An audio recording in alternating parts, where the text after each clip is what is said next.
Have you ever wondered what it takes to make an entire enemy platoon drop their weapons without firing a single shot? What kind of fear must grip the hearts of seasoned soldiers to make them surrender to a ghost they cannot see, cannot predict, and cannot kill? Before we begin this story, I need your help. First, comment below and tell me where you're watching from. Second, hit that subscribe button because this channel depends on your support to keep bringing these secret, untold stories to light. Now, let's dive into one of the most terrifying tales from the European theater. December 1944. The Ardennes forest stretched across the Belgian landscape like a frozen cathedral of death. Snow fell in thick curtains, muffling sound, obscuring vision, turning day into perpetual twilight. The German Wehrmacht had launched their desperate winter offensive, pushing American forces back in what would become known as the Battle of the Bulge. Among the chaos, scattered units, broken supply lines, and confusion that swallowed entire battalions, one man moved through the white silence like a shadow with a rifle. His name was James Redfeather, though the official records would later spell it 3 different ways, as if the bureaucracy itself couldn't quite capture who he was. 23 years old, born on the Mescalero Apache Reservation in New Mexico, raised between 2 worlds that never quite accepted him. He stood 5 feet 9 inches tall, weighed 158 pounds, and possessed eyes that seemed to look through things rather than at them. His service record was unremarkable until it wasn't. Basic training at Fort Benning. Sharpshooter qualification. Deployment to the 106th Infantry Division. Then, silence. The kind of silence that appears in files when someone becomes useful in ways the Army doesn't advertise. The German 63rd Infantry Division had been advancing steadily for 3 days when they encountered what their field reports described as anomalous resistance near the village of Rocherath. A single rifleman, operating alone, had stalled their entire advance. Not by killing, though he could have, but by something far more unsettling. Lieutenant Friedrich Wolf commanded the 3rd Platoon, 42 men with full combat experience from the Eastern Front. These were not green recruits. They had survived Stalingrad's meat grinder, fought through the ruins of Kursk, witnessed horrors that turned boys into hollow men. When scouts reported a lone American sniper in the woods ahead, Wolf laughed. His men laughed. They had dealt with snipers before. One man, even a good one, was merely a temporary inconvenience. "We will flush him out like a rabbit," Wolf told his sergeant. "Send 3 men around the left flank, 3 to the right. The rest advance in pairs. He cannot watch all directions." The first indication that something was wrong came when Private Miller raised his rifle to scan the tree line and found it yanked from his hands. No shot. No sound. Just the weapon torn away as if by invisible fingers, clattering 15 feet behind him in the snow. Muller stood frozen, staring at his empty hands, trying to process what had happened. "Idiot!" Corporal Brandt hissed. "You dropped your rifle!" "I didn't drop anything," Muller whispered. His face had gone white. "Something took it." Before anyone could respond, Brandt's own Kar 98 rifle was gone. Ripped from his shoulder strap with such speed that the leather burned his neck. The weapon flew backward, tumbling through the air, embedding itself barrel first in a snowdrift 30 feet away. The platoon froze. 40 men suddenly aware that they were being hunted by something that could disarm them without killing them, which somehow felt worse. Death they understood. This was different. This was being toyed with. "Suppressing fire," Wolf ordered. "Sector 9, spray the trees." 10 men opened fire simultaneously, their Mausers cracking in the cold air, bullets shredding bark and pine needles. The noise was tremendous, echoing off the hills, sending snow cascading from branches. They fired until their fingers cramped, until barrels steamed in the freezing air, until the silence that followed felt like tinnitus. Nothing. No return fire, no body falling from the trees, just empty forest and the acrid smell of gunpowder hanging in the dead air. "Cease fire!" Wolf commanded. His voice had lost its confidence. "Advance by squad. Stay tight." They moved forward in formation, weapons up, scanning every shadow, every tree trunk, every depression in the snow that could hide a man. Private Dietrich was the next to lose his weapon, plucked from his hands as he knelt to check a suspicious pile of snow. The rifle spun away like a propeller, smashing against a rock with enough force to splinter the stock. Then Private Koch lost his. Then Corporal Zimmerman. Then 3 men simultaneously, their weapons seeming to explode outward from their grip as if repelled by magnetic force. "He's in the trees!" someone shouted. "No, he's behind us!" "Shut up!" Wolf screamed. "Everyone shut up!" But the panic was spreading like frost, visible in wide eyes and shaking hands. Some men dropped to prone positions, trying to make themselves smaller. Others clustered together, back to back, turning in slow circles.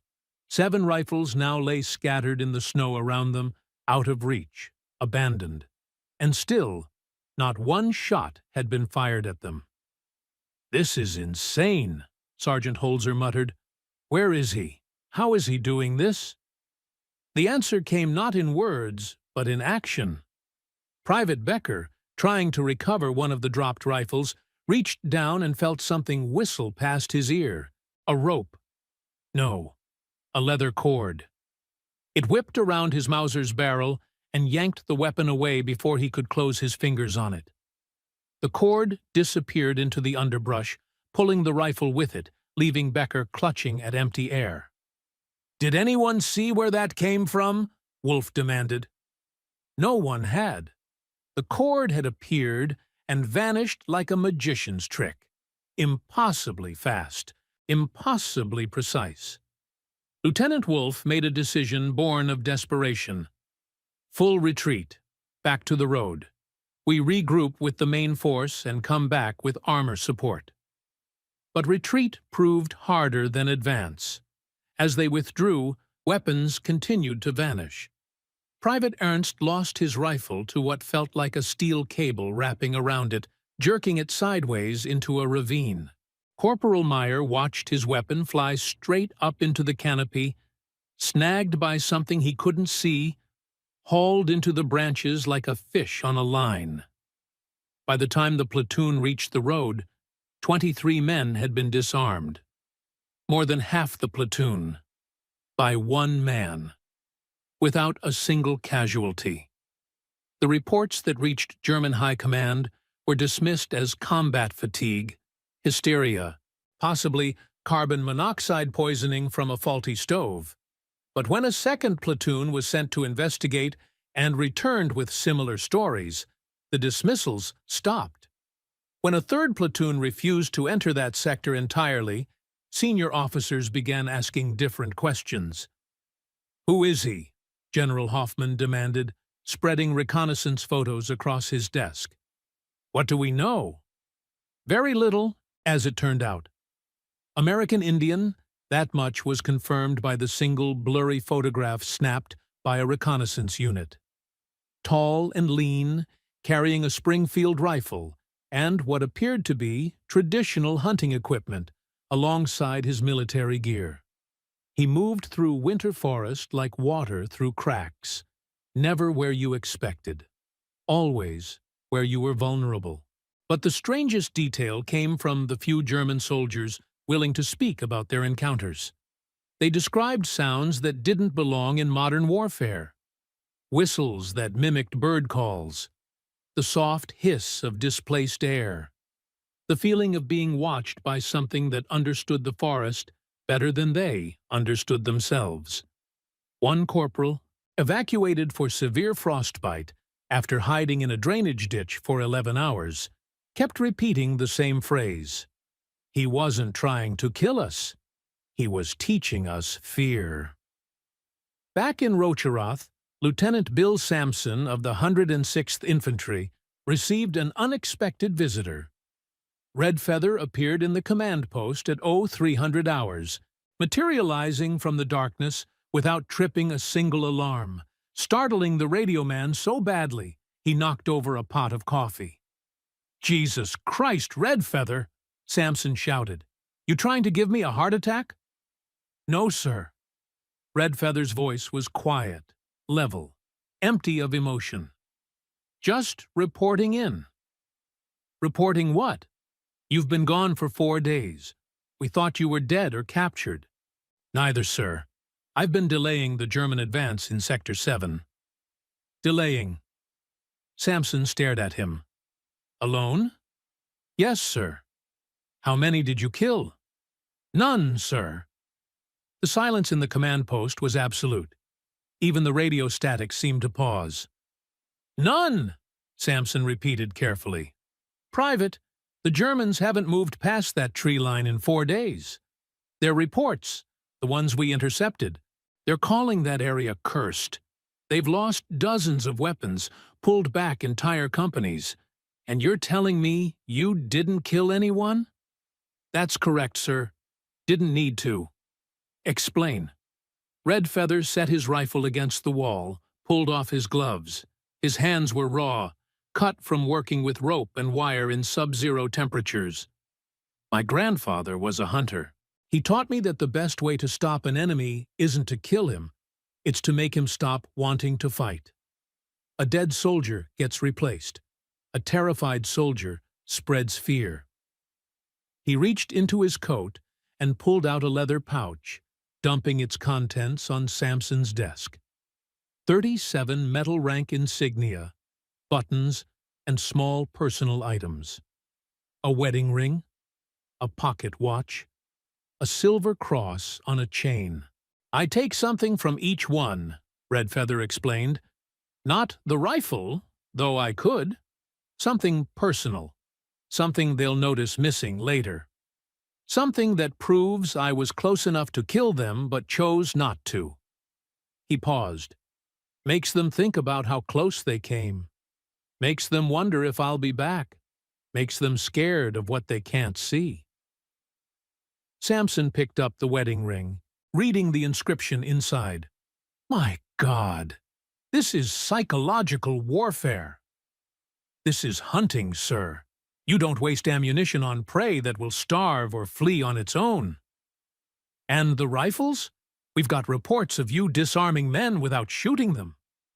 "Ropes, cords, fishing line. My grandfather taught me to snare deer. Germans aren't that different. They telegraph their movements, bunch up when scared, focus on threats they can see. I just give them something to fear that they can't see." Over the next 3 weeks, as the Battle of the Bulge raged and eventually turned in the Allies' favor, Red Feather continued his private war in the forests. But the nature of that war began to change in ways that troubled those few officers aware of what he was doing. Captain Morris, the division's intelligence officer, kept a secret file on Red Feather's activities. A file that would be classified and buried after the war, stamped with red letters that ensured it would never see public light. The file contained testimonies from German prisoners who spoke of the ghost who steals souls, and refused to enter certain parts of the forest, even under threat of execution. It contained after-action reports describing German units that broke and ran at the sound of a specific whistle, a sound that seemed to come from everywhere and nowhere. It contained a psychiatric evaluation of Lieutenant Wolfe, who had been found catatonic in his bunker, clutching a rifle with no firing pin, staring at the wall and whispering about eyes in the darkness. But most disturbing were the photographs. black and white images taken by American reconnaissance, showing areas of forest where Redfeather operated. In every photo, small details that didn't quite add up. Branches arranged in patterns, rocks stacked in deliberate cairns, strips of cloth tied to trees in configurations that meant nothing to Army intelligence, but might have meant everything to someone else. "He's marking territory," Morris told his superior officer, Colonel Hardwick. "Like an animal marks territory." "So what?" Hardwick replied. "If it keeps the Germans out, I don't care if he's pissing on trees." "Sir, with respect, I think it's more than that. I think he's doing something out there that we don't understand. The Germans, they're not just scared. They're convinced that forest is cursed. They're bringing in priests to bless ammunition. They're refusing direct orders." "Sounds like our boy is doing his job." "That's just it, sir. I don't think he's doing it for us anymore." The truth of that statement would become apparent on February 7, 1945, when a joint American-German patrol, organized under a temporary truce to recover wounded from a particularly brutal engagement, stumbled upon what would later be described in reports as the teaching ground. Sergeant Thomas Riley led the American contingent, 3 men detailed to help German medics reach their wounded. What they found in a clearing 2 miles north of their position defied easy explanation. 48 rifles arranged in a perfect circle, barrels pointing inward. In the center, a pole driven into the frozen earth, wrapped with dozens of torn insignia, dog tags, and personal effects. The whole arrangement looked like some kind of shrine or altar, except altars don't typically feature modern military weapons. Around the perimeter, arranged in what appeared to be deliberate patterns, were shell casings, stones, and small bundles of cloth tied with wire. "Jesus, Mary, and Joseph," Riley whispered. "What is this?" The German medic, a man named Klaus who spoke broken English, shook his head slowly. "This is his place. The ghost's place. We are not supposed to be here." "Ghost? What ghost?" "The Apache. The one who hunts us. This is where he brings what he takes." "That's insane. This is some kind of weapons cache or resupply point." But Klaus was backing away, his face pale. "No. Look at the way they are placed. This is not storage. This is ceremony." Sturdy and looking closer, Riley had to admit the medic was right. The rifles weren't stacked for efficiency. They were positioned with care, each one exactly the same distance from the center pole, each barrel angled at precisely the same degree. The personal effects weren't scattered randomly, but woven together in intricate patterns that suggested purpose, meaning, ritual. "We need to report this," Riley said.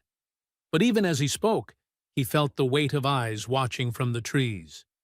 Heavy eyes, patient eyes. Eyes that had been waiting for someone to find this place.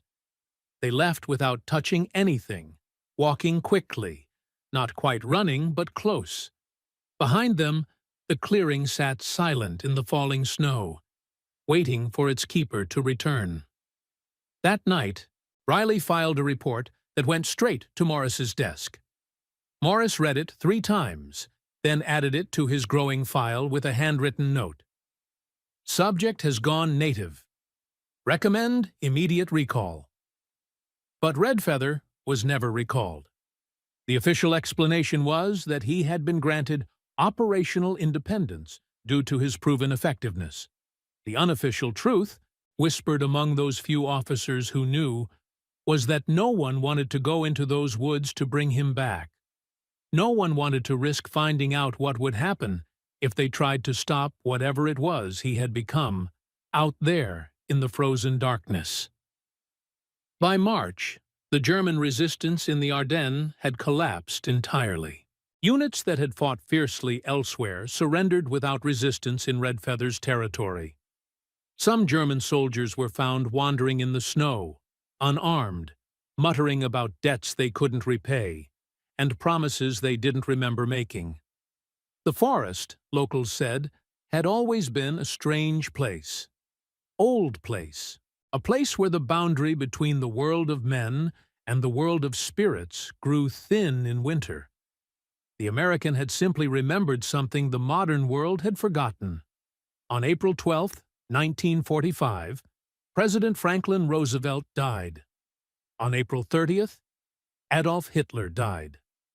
On May 8th, Germany surrendered. The war in Europe was over. But in a small section of the Ardennes forest, something continued. Reports filtered in through the summer and fall of 1945. Hunters who entered that particular stretch of woods and turned back without explanation. Foresters who refused assignments in that area. Children from nearby villages who whispered about the man who lived in the trees and collected pieces of the war. In November, Morris was ordered to close his file and destroy all documentation related to Red Feather's activities. The order came from Washington, signed by someone whose name was itself classified. Morris complied, though he kept personal copies hidden in his home, unable to shake the feeling that the story wasn't over, that it would never be over. Private James Red Feather received an honorable discharge on December 3, 1945. His service record listed no decorations, no commendations, no acknowledgement of his activities beyond standard deployment notation. He returned to New Mexico, to the Mescalero Reservation, to a life that had continued without him. But those who fought in that forest, both American and German, carried something back with them. A memory of winter darkness. A sound like wind through dead branches that might have been a voice. The feeling of being watched by something that understood war better than they did. Something that had taken the tools of modern death and transformed them into something older. Something that predated Geneva Conventions and rules of engagement. In 1953, Lieutenant Wolf, living in Munich under a new identity, took his own life. His suicide note was brief. "He is still there. I can feel him waiting." In 1961, Sergeant Holzer, now a shopkeeper in Hamburg, locked himself in his store and refused to come out for 3 days after finding an old photograph from the war. The photograph showed the platoon before their encounter with the Apache sniper. In the corner, barely visible in the trees, a shadow that might have been a man or might have been nothing at all. In 1972, a team of Belgian archaeologists exploring a cave system in the Ardennes discovered a chamber that shouldn't have existed according to their maps. Inside, they found the remains of what appeared to be a ceremonial site. Weapons from the Second World War, carefully maintained, arranged in patterns that suggested neither American nor German origin, but something else entirely. Something much, much older. The chamber was sealed, the discovery classified, and the archaeologists signed documents ensuring their silence. And in 2003, a young private named Mitchell Redfeather, serving with the 101st Airborne in Afghanistan, demonstrated an unusual talent for moving unseen, for taking weapons without killing, for spreading fear among enemy combatants in ways that confused his commanding officers and terrified those who encountered him. When questioned about his methods, he simply said, "My grandfather taught me." Which grandfather? He never specified. The war ended. But in certain dark places, in certain quiet moments, when the wind moves through winter branches, soldiers who fought there will tell you that the hunting never stopped. It simply waited, watching, patient, ready to teach the next generation what it means to be truly afraid of something you cannot see, cannot predict, and cannot kill. Because some lessons transcend time, nationality, and reason. And some hunters never stop hunting, even when the war is over and everyone has gone home. They just wait in the spaces between, collecting trophies, marking territory, and reminding us that we are never as alone as we think we are in the darkness. The official story ends with discharge papers and a return to civilian life. But the truth, as always, lives in the margins, in the documents that were never meant to be found, in the testimonies that were recorded and then buried under layers of classification that would take 75 years to expire.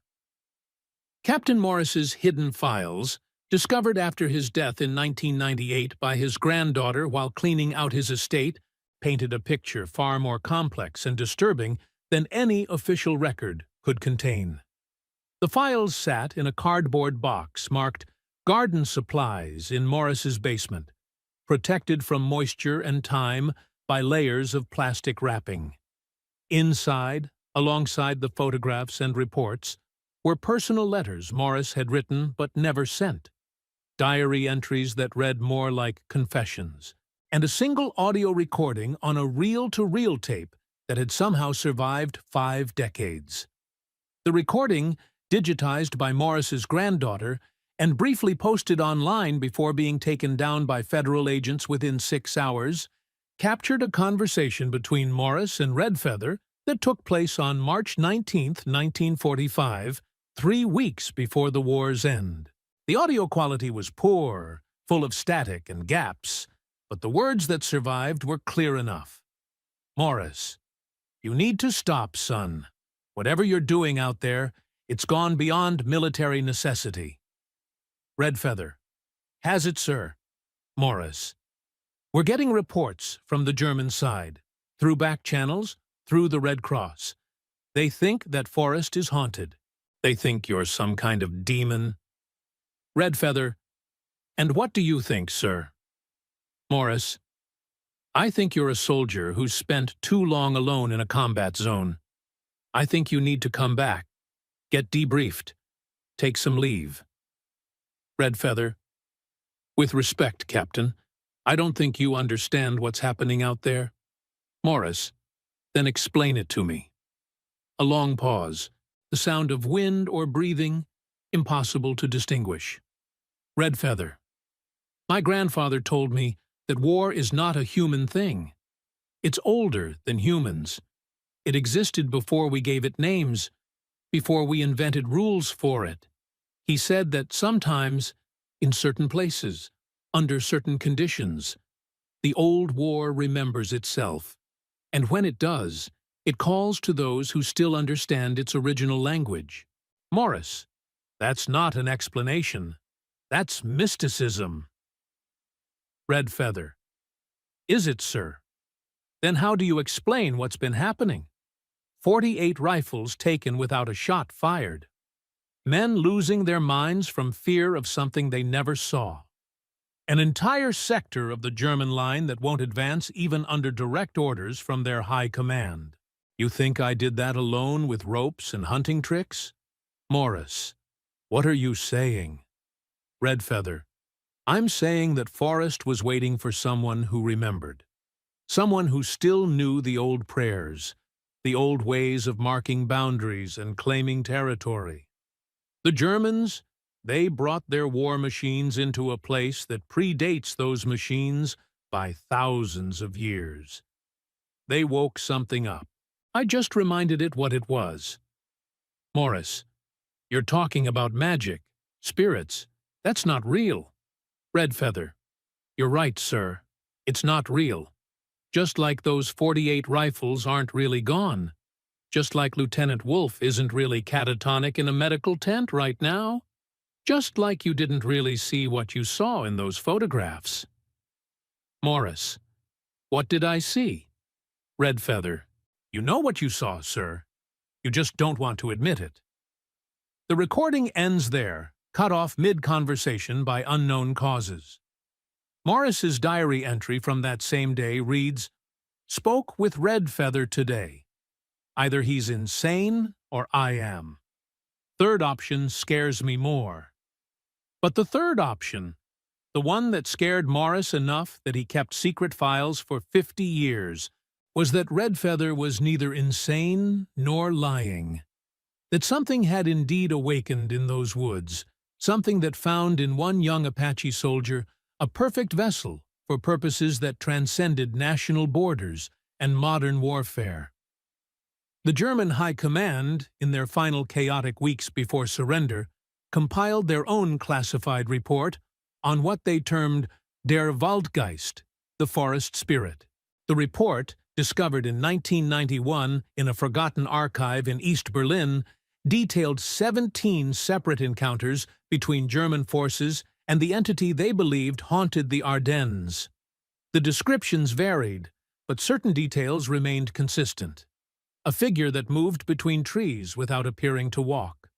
Sounds that mimicked natural forest noises, but contained patterns, messages, warnings that soldiers couldn't quite interpret, but felt in their bones. The sensation of being watched by something that knew your name, your fears, your secrets, even though you'd never spoken them aloud. And most disturbing, the missing time. Multiple German soldiers reported entering that section of forest and emerging hours or even days later, with no memory of the interval, finding themselves miles from where they'd started, missing personal items they couldn't remember losing, carrying things they couldn't remember picking up, small stones, twisted pieces of wire, feathers tied with human hair. Private Otto Klein's testimony, recorded during his psychiatric evaluation in April 1945, described an encounter that defied rational explanation. We were sent to retrieve a cache of ammunition reported to be hidden near the old stone chapel. 5 of us, good men, experienced. We entered the forest at 0600 hours. The next thing I remember, it was dark. I was alone, sitting at the base of a tree, and my rifle was gone. My pack was gone. My boots were still on my feet, but the laces had been removed and replaced with thin leather cords tied in knots I didn't recognize. In my hand, I was holding something, a small carved figure made from wood, shaped like a man with a rifle. There were markings on it, not German, not anything European. I tried to throw it away, but my hand wouldn't open. I tried for what felt like hours, and I couldn't make my fingers release it. Then I heard him, a voice speaking in English, but I understood every word even though I don't speak English. He said, "You came for ammunition. Here is your ammunition. Every bullet is a prayer. Every prayer is a debt. Pay your debts or carry them forever." When I finally made it back to our lines, 3 days had passed. The carved figure was gone from my hand, but I could still feel its weight. I can still feel it now, even though nothing is there. Klein was diagnosed with combat fatigue and shell shock, given sedatives, and eventually sent home. He lived until 2007, dying at age 85 in a retirement home in Stuttgart. The nurses reported that in his final weeks, he refused to let anyone cut his fingernails, claiming he needed to keep his hands closed around something important, something he couldn't afford to lose. Back in the United States, Red Feather's return to civilian life was anything but normal. The reservation had changed during his absence, modernized in small ways, but the old traditions persisted beneath the surface, like roots beneath snow. His grandfather had died while he was overseas, but before his death, he had left instructions. According to tribal records, though unverified by official sources, Red Feather underwent a purification ceremony upon his return. The ceremony lasted 4 days and 4 nights, involved ritual fasting and isolation in the mountains, and was presided over by 3 elders who spoke languages that hadn't been officially documented since the 1800s. What happened during that ceremony remained private, protected by tribal sovereignty and the absolute right of indigenous peoples to maintain their spiritual practices without outside interference. But those who saw Red Feather afterward noted changes. He was quieter, more deliberate in his movements.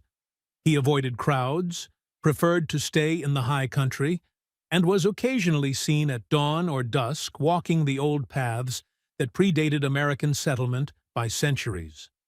The reservation police, such as it was in those days, kept informal records of strange occurrences in the mountains where Redfeather spent most of his time. Hikers who got lost and found themselves guided back to the trail by sounds they couldn't quite identify. Hunters who entered certain areas and felt compelled to turn back, overcome by a feeling of wrongness they couldn't articulate. A general sense that something old and watchful had taken up residence in the high places and was keeping a vigil that had nothing to do with the modern world.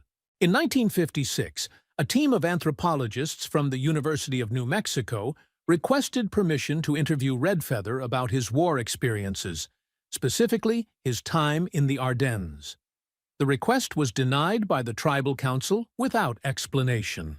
The lead anthropologist, Dr. Sarah Chen, filed a formal complaint, arguing that Redfeather's experiences represented valuable historical documentation that shouldn't be lost.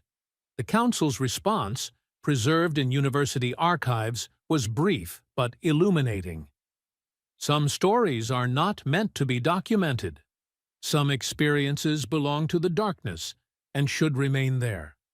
Mr. Redfeather has fulfilled his obligations to your war. He now fulfills obligations to powers older than your universities and nations. We will not disturb his work. What work? The council never specified. But over the following decades, patterns emerged. American soldiers returning from Korea, then Vietnam, then the Gulf, Iraq, Afghanistan, sometimes reported encounters with individuals who taught them things the military didn't teach. How to move through hostile territory without being seen. How to disarm enemies without killing them. How to spread fear more effectively than bullets. How to mark territory in ways that warned others to stay away. These soldiers, when pressed for details, often mentioned an instructor who had learned from his grandfather, an instructor who seemed to know things about warfare that predated modern military doctrine, an instructor who sometimes appeared in dreams or visions during the most desperate moments of combat, offering guidance that saved lives in ways that shouldn't have been possible.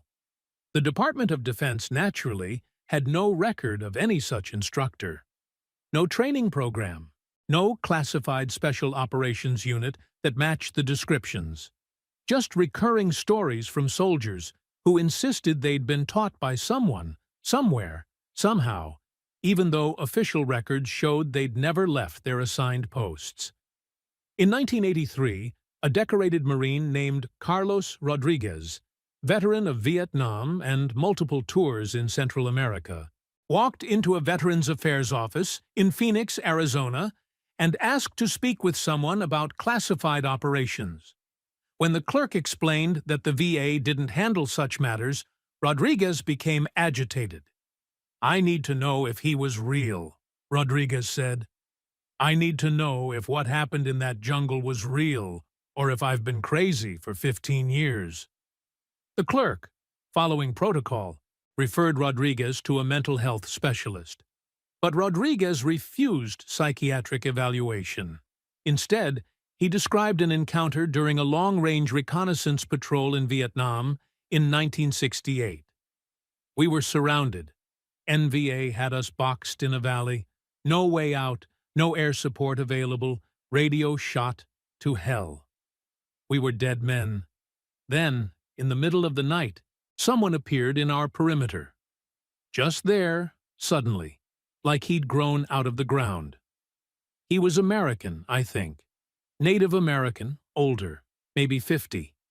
He didn't speak, just gestured for us to follow. We had no other options, so we did.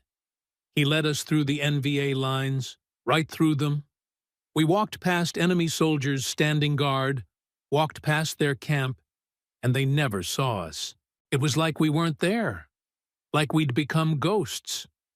When we reached safety, I turned to thank him, and he was gone. But before he disappeared, he handed me something. A small piece of carved wood with markings on it. and he said in perfect English, "Your grandfather's grandfather knew my grandfather's grandfather. The debt is paid. Walk carefully." I kept that carved piece for years. Then one day, it just wasn't there anymore. Vanished from my pocket, like it had never existed. But sometimes, even now, I can feel its weight in my hand. The VA recorded Rodriguez's testimony, classified it under post-traumatic stress disorder, and filed it away. But copies of that testimony, along with hundreds of similar reports from veterans spanning multiple conflicts, eventually made their way to researchers investigating what they termed the transmission of traditional combat knowledge through unofficial channels. Dr. Michael Thornton, a military historian at Yale, spent 20 years collecting these stories, attempting to trace their origins, looking for patterns. His unpublished manuscript, seized by federal agents in 2009 under the Espionage Act and still classified today, reportedly concluded that something unprecedented had occurred in 20th century American military history. According to those who read the manuscript before its seizure, Thornton argued that an underground network of indigenous knowledge had been integrated into American military operations, not through official channels but through direct mentorship that bypassed normal command structures. That certain individuals, possibly starting with Red Feather but extending far beyond him, had become what Thornton called living bridges between ancient warfare practices and modern combat. More controversially, Thornton suggested that this knowledge wasn't merely tactical, but spiritual, involving practices that the modern military establishment couldn't acknowledge without fundamentally questioning its materialist assumptions about the nature of combat, fear, and death.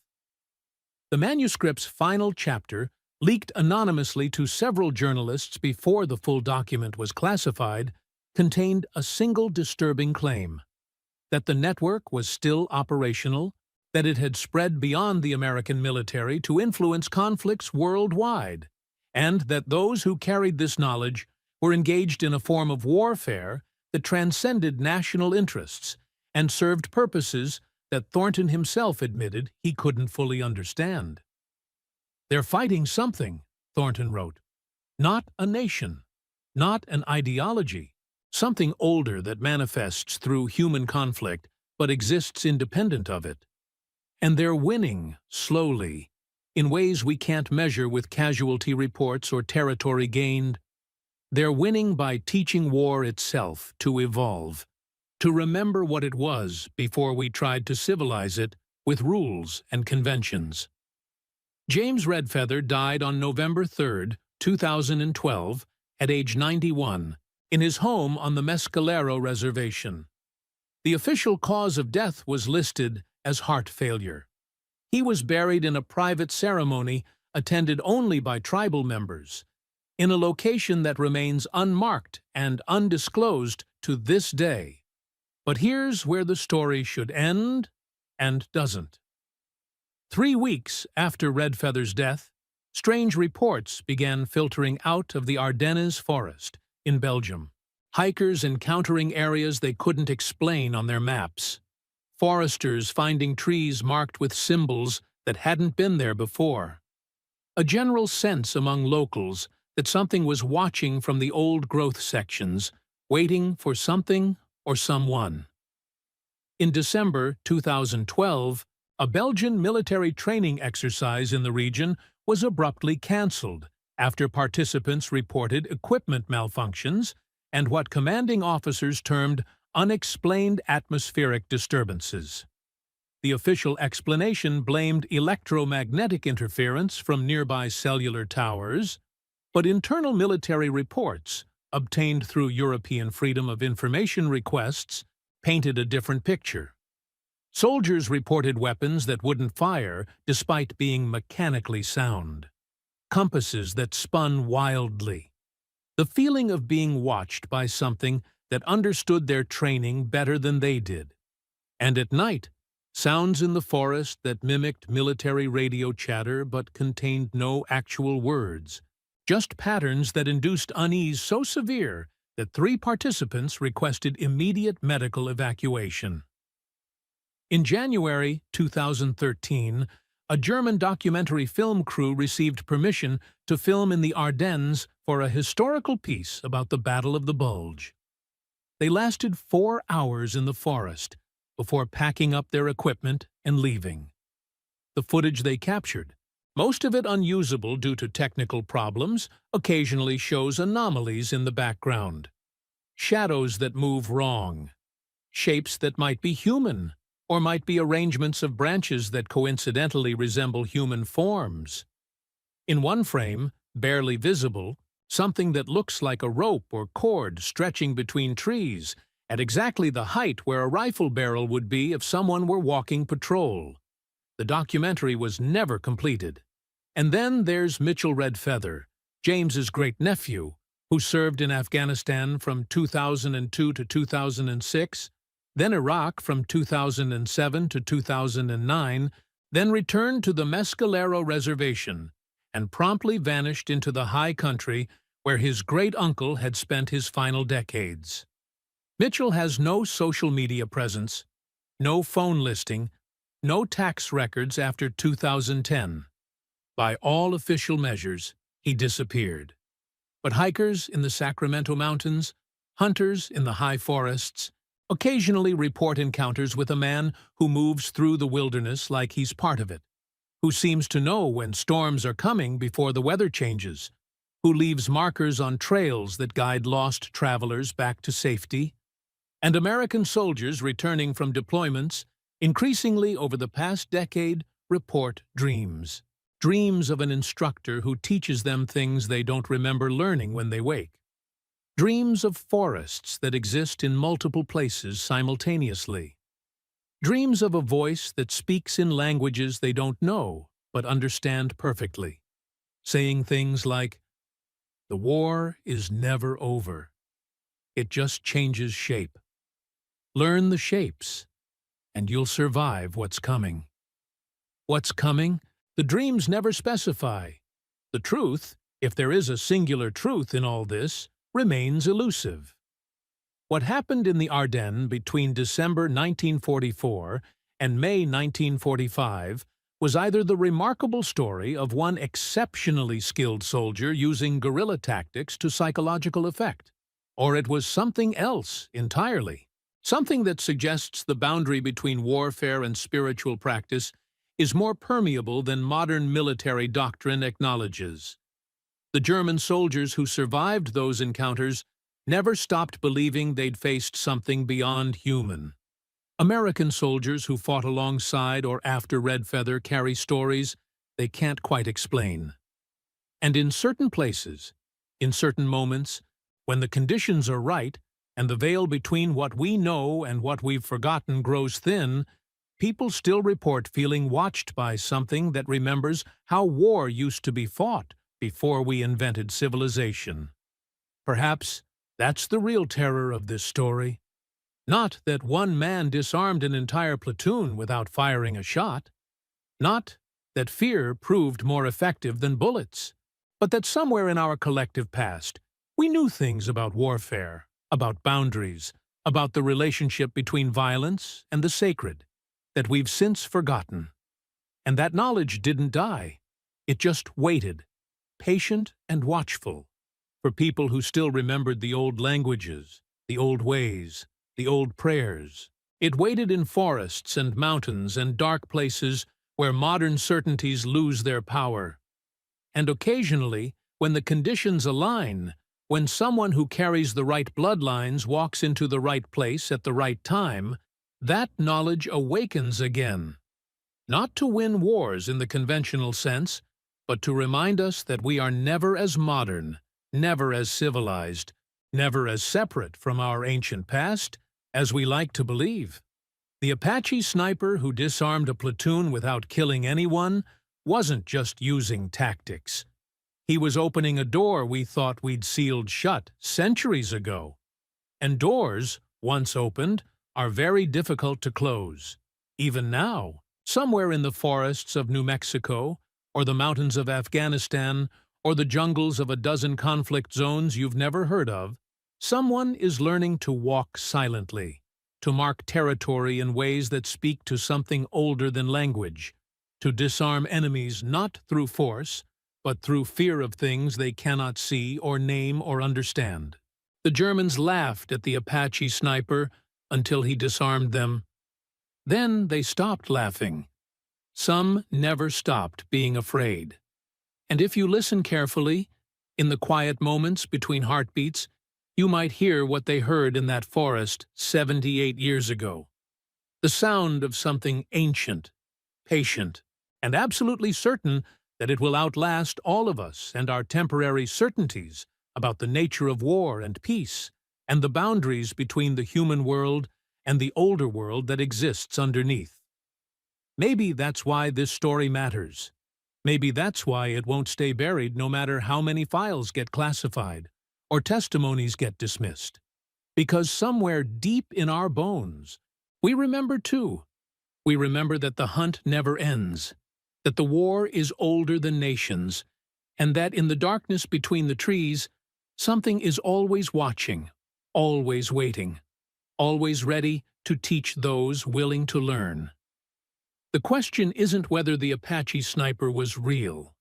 The question is whether he ever really left that forest at all, or whether he's still there, in all the forests, in all the dark places, waiting for the next generation that needs to remember what we've forgotten. And if you find yourself alone in the woods someday, walking trails that don't appear on maps, hearing sounds that might be wind or might be voices, feeling the weight of eyes you cannot see, remember this story. Remember that some hunters never stop hunting. Remember that some debts transcend time and death. And remember that in the space between what we know and what we fear, the old powers still move, patient as mountains, inevitable as darkness, teaching anyone who will listen that we are never truly alone in the wild places of the world. Turn to God. Turn to Jesus Christ. Because in the face of powers that predate civilization, in the presence of forces that remember when humans were prey instead of predators, faith in something greater than ourselves might be the only protection that still works. The Apache sniper taught the Germans to fear. Perhaps he was teaching all of us something more profound. That respect for the sacred, for the old ways, for the boundaries between worlds, isn't superstition. It's survival. And the hunt continues, whether we acknowledge it or not, whether we believe it or not, whether we're ready or not. In the forests, in the mountains, in the dark places where modern certainty gives way to ancient truth, something is always watching, always waiting, always ready to remind us what we've forgotten. The story ends here. But the truth, as always, continues in places we cannot see, in ways we cannot measure, carried forward by those who still remember that some knowledge is too dangerous to be written down and too important to be forgotten. Walk carefully in the wild places. Pay your debts. Honor what came before. And if you hear a whistle in the trees that sounds almost human but not quite, maybe it's time to turn around and go home. Because some territories were marked long before you were born, and some boundaries were established by powers that don't recognize your maps, your weapons, or your certainty that you understand how the world really works. The Germans learned this lesson in the Ardennes winter of 1944. Hopefully, we're wise enough to learn it without having to face the teacher ourselves.